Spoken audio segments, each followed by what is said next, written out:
Yeah, thanks very much, Chair. You know, with respect to the comments from the Leader of the Opposition with using the Section 33, the notwithstanding clause, I think it's important to note that Section 33 is Section 33 of the Charter. So it's of course legal. It's of course part of the Charter for a reason, and once used, the laws in question are of course constitutional.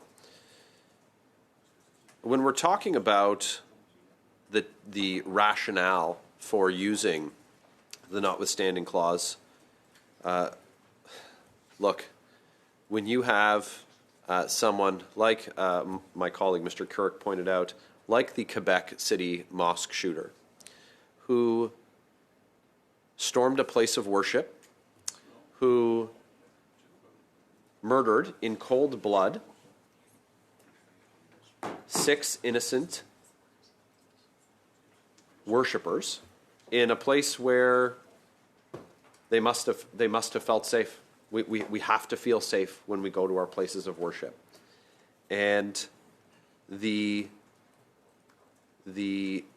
violation of that sanctity can't be overstated. And the heinous disregard for the lives of the victims in that terrible event, and I'm not going to use the name of the shooter because they don't deserve the notoriety that they were seeking. What they deserve is to spend the rest of their natural life in maximum security prison. And what we've seen is that's not the reality that that individual is going to have to live with. So what are the other options? Well, they'll go to medium security. And then they'll end up with a security override. And they'll be in minimum security. And they'll be living in a townhouse with other offenders on a street where there's no walls and no barbed wire. Point of order, Chair. Minimum security is not a townhouse in communities. I mean, we could at least stick to the facts here. Stick to debate, Ms. Damoff. Go ahead, Mr. Barrett. Well, Chair, I would just say to Ms. Damoff, I'd invite her to go to Pittsburgh Institution just outside of my riding, where the minimum security inmates live in townhouses. They have a shared kitchen. There's a single door handle lock on the door. No alarms on the windows. They wear their jeans and T-shirts on the weekends and walk of their own volition down to the creek and go, or down to the lake and go fishing. There's no fence to keep them in, and there's a lot more of them than there are guards. And do you know how I know that? I was there 2 weeks ago, and I walked in. There was no fence, and there's no fence to and there's nothing to keep them in. And the individuals who are in there. Multiple security overrides have been used. They're not minimum security offenders. There's just no room for them. So we've got people who should be serving sentences in more restrictive conditions, but they're living in a townhouse. The pork chops thawing on the counter when I went inside. Opened the fridge, and it was jammed full of food, fresh fruit, fresh vegetables. One of the residents of the townhome was sitting watching TV, welcomed me in. And his compatriots were not working for the day. They were sitting on the step, just enjoying the sun on their face. And that's what we can expect when we don't have a framework in place where the most heinous of crimes, like the individual that I referenced before, who perpetrated a heinous crime ought not to leave maximum security, save for in a pine box. That's what we're talking about when we talk about the use of the notwithstanding clause. And the Leader of the Opposition has been explicit about that. And if anyone missed that, I'm reiterating it right now. That's the type of criminal justice. That's exactly the criminal justice use that is required. And we know that minimum security escapees, people who have been inmates who have been in max and had security overrides down to medium and down to minimum, have just walked off site and perpetrated more heinous offenses, made more victims of the people who live in the communities around there. That's not our expectation. So we had a point of order moved by the former parliamentary secretary to the Minister of Public Safety, former, now in a different parliamentary secretary portfolio, right? And it is a matter of public record that minimum security inmates have been able to walk off. It's also, I have verified it with my own eyes in the last couple of weeks, the conditions that these inmates live in. And I can tell you I was surprised that I live so close, and I know people live in my community who work at this institution, and I had no idea that these were the conditions that exist at our minimum security facilities. To say nothing of what I observed and the poor conditions in our medium security facilities or our assessment facilities or for our maximum security inmates. But the reality for Canadians is that what we expect is going to happen when justice is done isn't necessarily the reality. And we have seen this with I have a list now of examples of escapes that have resulted in more crimes being perpetrated on people in their communities. But that's why it's so important. We have to remember that our rights as Canadians deserve to be protected and respected. And when we have this imbalance that begins to take form, begins to take shape, where the rights of the accused, but also the rights of the convicted, of the guilty, are given higher order than those of their victims and those of innocent Canadians writ large. And I'm frankly not comfortable with that.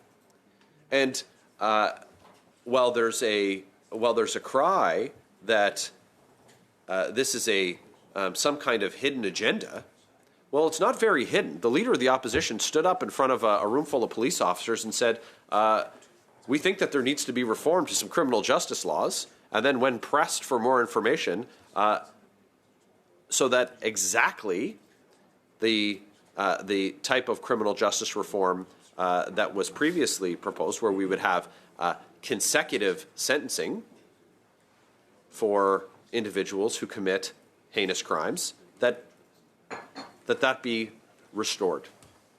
And we've seen Section 33 used before, and I won't pronounce on the acceptability of or the appropriateness of those uses, but I will speak to my comfort with this proposal. And I think that this is peak transparency.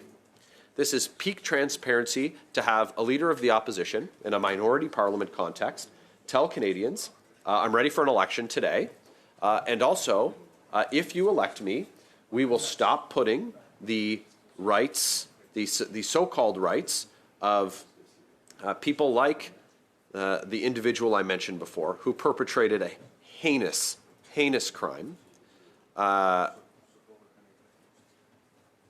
he needs to stay in maximum security. Shouldn't get out and shouldn't have the privileges that a medium security situation offers. I'm very comfortable with that. I'm very comfortable with that being the proposal by the leader of the opposition.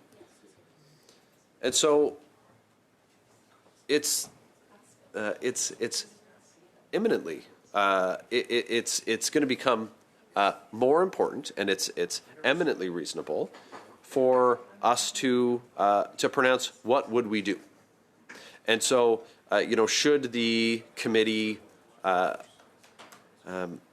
make a statement that we recognize the importance of the Charter and that includes Section 33, the notwithstanding clause, to protect the rights of all Canadians, including their right to privacy? I could see us getting there. I like that's reasonable. I think that that's fair.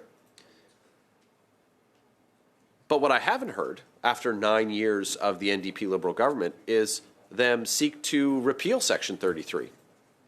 So if there's this great discomfort with the notwithstanding clause, repeal it. You've been in government. You had a majority. Stacked the Senate with Liberal appointees. Just take it out. But there hasn't been any talk of that. Nor challenge of depends on the province whether or not they want to challenge its use. So this is very important when we consider what kind of country we want to live in. And I'm very comfortable to say that I want to live in a country where people who commit the most heinous offenses stay in maximum security prison for their natural lives. And the beautiful thing about a democracy is for people who don't like that, they have the opportunity to have their say. That's beautiful. That's a beautiful thing about our democracy. Now, Mr. Kirk spoke very well about the contortions that one has to, bend themselves into to somehow say that everyone who voted for the bill to protect minors from pornography are somehow looking to further a digital ID, a single digital ID. I don't think that that's reasonable, but I don't think that the intention was that for this to be reasonable. It was supposed to be outrageous, but I'm not outraged. I'm happy to speak to it. The digital ID that the Privacy Commissioner talked about when he was here earlier spoke to a single digital ID to access government services. So for those of my colleagues in the Bloc and in the NDP who are considering this motion, it's important to note that there has been no statement by the Conservative Party of Canada to require a digital ID to access content on the internet. That's patently false. So we often hear talk about being serious in our proposals from this committee and making sure that we're being logical and ethical, but that, of course, has never been said. What we've said is that minors shouldn't be victimized by companies who operate sites like the crime scene that is Pornhub. And we've talked in this committee about bullying, about online bullying, about the effects of social media on young people. And young people in schools have often seen revenge porn or the sharing of non-consensual sexual images of themselves being shared online and finding their ways onto these sites like Pornhub. And to say that we want to protect children from these very dark and truly dangerous places on the internet is this is what we've been transparent about what it is that we want to do. And to say that it's nefarious and that it's going to have some other purpose, like a one-size-fits-all digital ID, it's disingenuous. That's what I think that was the intention, was for it to be, again, outrageous and disingenuous. But again, I'm very comfortable, and that's why I voted for the idea that it would be a requirement to have age verification to access pornographic material online, because it's necessary to protect children. And I can't see where the controversy is with that. There's never been any proposal. I think Mr. Kirk spoke to the number of options that have been discussed in the studying of the legislation. But there's no one serious or credible that said that the sites in question, like Pornhub, would be entrusted with people's personal information. As I said before, it's a crime scene, and what is allowed to go on there is criminal. So protecting children, I think that's reasonable. I think it's important. I think it's more than just a part of my job. It's as a parliamentarian, it's part of my job as a member of society, and so too, I believe it's a part of my job as a member of society to protect people from the types of heinous monsters who seem to find their way into minimum security and then go and commit capital crimes, the worst kinds of crimes like murder after walking off camp. And we're not talking 50 years ago. We're talking in recent years. So it's a question of what kind of place do we want to live? Do we want to live in a place where we have children being exposed to the sharing of non-consensual, sexually exploitive material that victimizes some of their peers and is monetized by monsters like those that run Pornhub? Can we take a step like requiring the use of age verification to limit the exposure, the risk for children? I think that's important.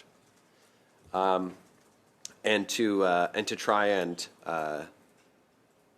conflate it into something else because there's maybe a belief that we wouldn't want to talk about it. I'm actually eager to talk about it. I think that there should be more conversations about what's happening to children and what our role is, and if we want to be complicit, because failure to take action when there's options in front of you, that would make one complicit. So, like I said before,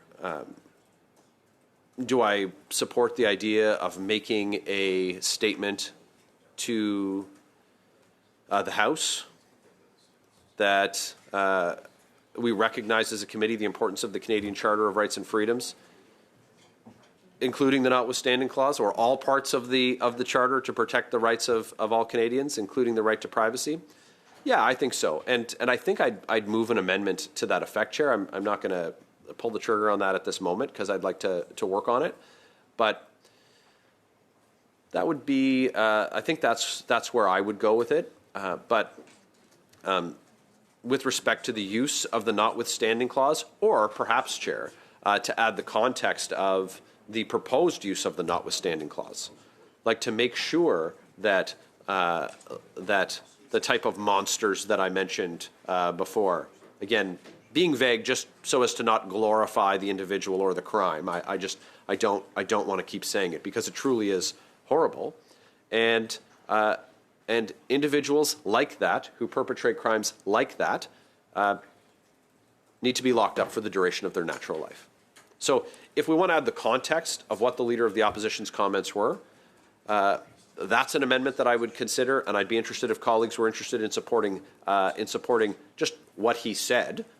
If they wanted to offer a quote, you can offer a quote from me because I've made them in the House and outside the House, specifically with respect to the use of the notwithstanding clause as proposed by the Leader of the Opposition, and also context on the use of age verification to protect children from both pornography, but also the sharing of non-consensual or sexually exploitive materials. I think that the context in those both of those examples would be useful. Sorry, Further, Mr. Barrett, yep. you're gonna have the floor. I'm gonna suspend for 5 minutes because I have to confer with the clerk. So I'm gonna suspend for 5 minutes, and then I'm gonna come back to you after that if you don't mind, I'll work sir. on my amendment.